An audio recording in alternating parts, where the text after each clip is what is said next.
What does your favorite Epic the Musical song say about you according to a psychology graduate student? Part 21. Athena leather jacket deployed. That's right. If I'm doing Athena analysis content, I always wear the leather jacket. Don't ask me why, it's just a necessity, and here we are. If My Goodbye is your favorite song in the entire Epic soundtrack, oh, it says some pretty distinct things about you. Starting with Camp 1. Do I even need to say it? Of course I need to. You know what you're signing up for when you get to my videos. I am here to reveal truths about yourself that you are lying about. And anytime there's going to be an Athena song, it's gonna happen. So go ahead, get your juice box, get strapped in, and acknowledge the deep-seated mommy issues that are so apparent in you, possibly no more in any other song than this one. Because there is a real maternal love that Athena has for Odysseus. Is it very evident in this song? No, but she's also hurt. She's angry. She has raised up this warrior from the time he was a child, and she does not understand why he isn't listening to her. Does that sound familiar to your life circumstances? Is it possible that you had a mom that never seemed like she was satisfied with you? It didn't matter how hard you tried, you just weren't enough for her. You weren't enough for those expectations, you weren't enough for what she needed you to be, and it seemed like no matter what you did, you just couldn't make her happy. Is that what was being reflected for you in the song, or is it a deep-seated longing to have someone care about you enough that they would actually stand in front of you and say, I don't understand where I went wrong? Now, when you take that and you flip that around and put it to your own life, this is the classic fight that happens between teenagers and parents, particularly teenage girls and their moms. Now, it very easily can be teenage sons with their dads, teenage sons with their moms, they, them, doesn't matter. A teenager will usually have this moment with their parent where it's like, I have done everything you've asked me to and I'm still not enough for you.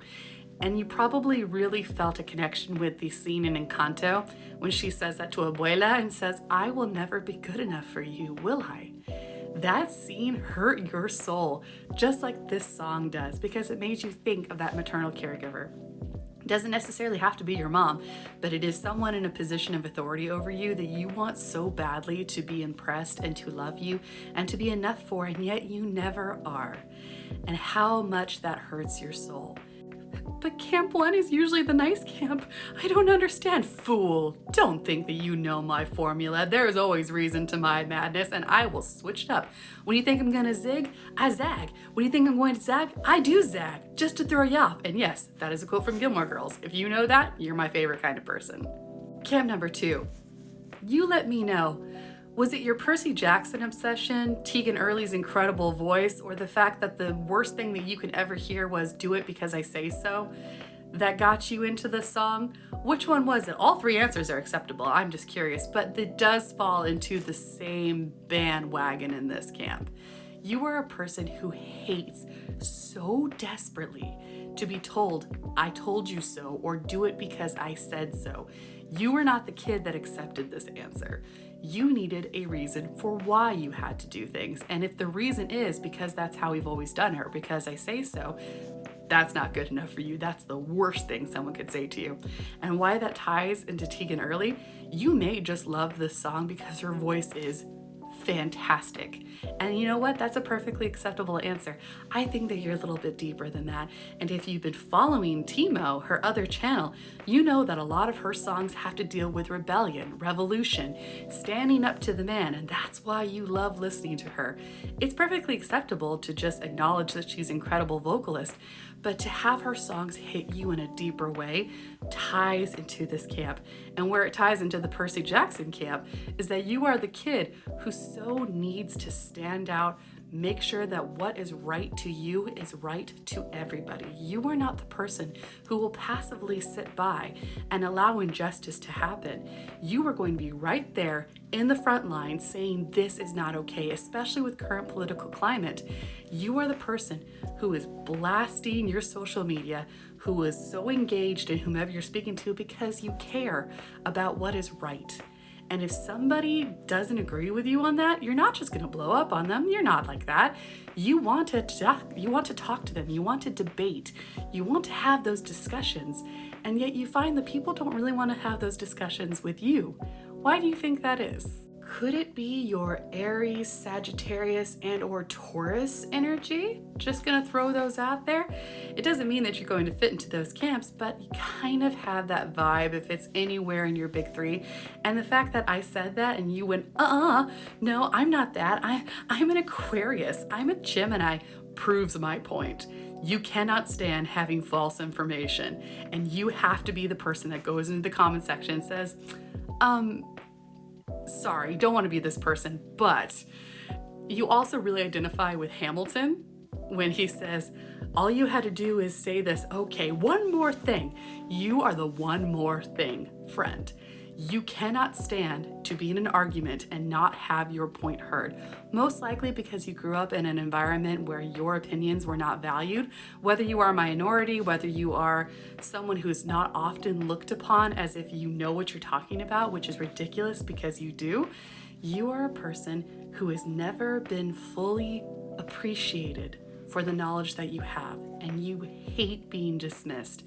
You hate having someone say, you're just a kid, you don't understand, or you're just a girl. The anger that was just rising in you at that statement, I understand. It's okay to have your point heard. It's okay to stand up for what's right. You should stand up for what's right. It's also okay to take a breath and to approach something in a logical, calm fashion, I say as the Aquarius, to get your point across. I love your fire. I live for your passion. I also live for the points you want to make and how you can go about making those in an effective manner. And camp number 3. Camp number 3 is split into 2 different subcamps, and it is if you think Athena's right or if you think Odysseus is right. If you think Athena's right, I think you're correct. It is one of my biggest pet peeves in the fandom that Athena is painted as being so wrong in this. I would be infuriated, which is my bias in this song. If I tell you, as your mentor, as a goddess, that you need to do this because it's almost like I'm the goddess of strategy and it's strategically wise for you to kill the Cyclops and you don't, I would be angry too. So if you're a person who agrees with Athena, oh man, do you love to say I told you so. There are some people that are like, well, I don't want to say it. No, you love saying it.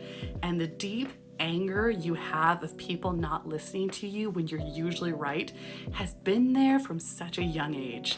You are the friend that when someone's like, oh, I'm going to try it again with my ex, and you're like, don't do that. They've cheated on you 5 times. What's wrong with you? Yeah, but I can change them.